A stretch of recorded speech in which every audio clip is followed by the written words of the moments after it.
अगर आपका mutation petition दाखिल खारिज कैंसिल हो गया है तो ये वीडियो आज का आपके लिए बहुत ही ज्यादा महत्वपूर्ण होने जा रहा है, क्योंकि इस वीडियो में हम जानेंगे कंप्लीट ऑप्शन आपके पास क्या क्या अवेलेबल है। इस वीडियो में हम डिस्कस करेंगे आप डीसीएलआर के सामने कब अपील फाइल कर सकते हैं, कब रिवीजन में जा सकते हैं। एक एक चीज करके हम जानने की कोशिश करेंगे। तो चलिए सबसे पहले हम ये जानते हैं आप अपील कब फाइल कर सकते हैं डीसीएलआर के सामने। अपील फाइल जब भी आप करने जाए तो आपके पास कुछ डॉक्यूमेंट, कुछ दस्तावेज होना बहुत ही ज्यादा जरूरी है। वो है सबसे पहले आपका जो सीओ जो भी ऑर्डर पास किया है उसका आपको नकल निकलवा लेना है, जिसे अंग्रेजी में हम certified copy of impugn order कहते हैं। अब उसके बाद आपको एक पिटीशन बनाना है, चाहे तो आप खुद से भी बना सकते हैं या किसी एक वकील का सहारा ले सकते हैं। Section 7 rule 11 of Bihar land mutation act 2011 के तहत उस पिटीशन में आप बताएंगे आपको क्यों लगता है इस जमीन का म्यूटेशन आपके नाम पे होना चाहिए।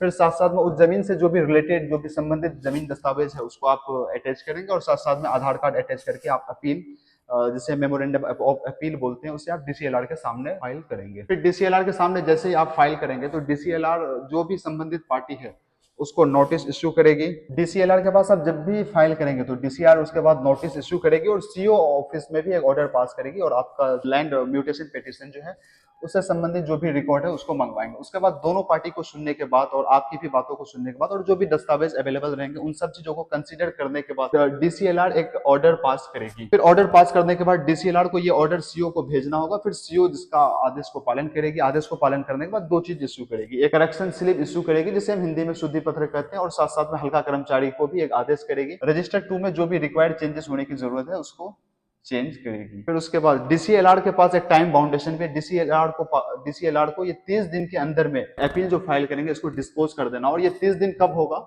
30 डे जो होगा जिस दिन आप अपील फाइल करेंगे उस दिन से लेके और आखिरी इसका फाइनल डिसीजन, इसका टाइम पीरियड दिया हो, ये 30 दिन के अंदर इसको डिस्पोज कर देना है।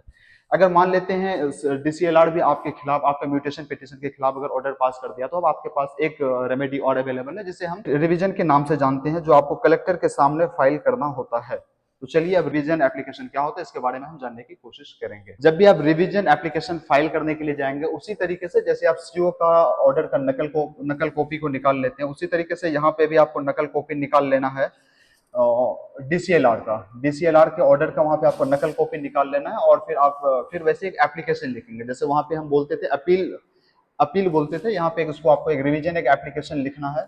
और वहां पे इसे भी आप खुद से कर सकते हैं या चाहे तो आप वकील की सहायता ले सकते हैं।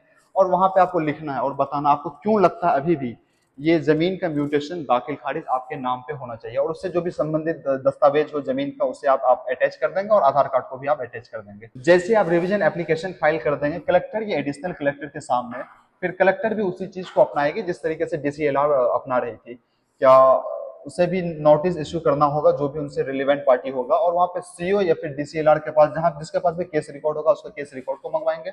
और उन दोनों पार्टी को सुनने के बाद और आपको भी सुनने के बाद और जो भी डॉक्यूमेंट रहेगा उन सभी चीजों को कंसीडर करने के बाद फिर एक ऑर्डर को पास करेगी, और ऑर्डर पास करेगी। और ये ऑर्डर उसे 30 दिन के अंदर में पास करना जरूरी है। यहाँ पे भी वैसे हो गया, 30 दिन कब से होगा? जिस दिन से आप रिवीजन एप्लीकेशन फाइल करेंगे और उसके आखिरी दिन तक, जब तक ये ऑर्डर पास करे, इसके बीच में सिर्फ वो 30 दिन का ही समय रहता है, चाहे कलेक्टर या एडिशनल कलेक्टर के पास ऑर्डर पास करने का।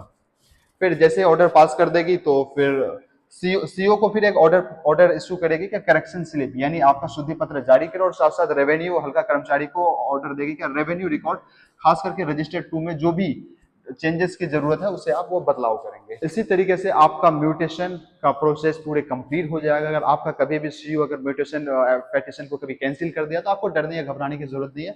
आपके पास दो और रेमेडी अवेलेबल है, एक तो अपील है, दूसरा रिवीजन है, जहां पे आप अपनी जमीन को अपने नाम पे म्यूटेशन यानी दाखिल खारिज करवा सकते हैं।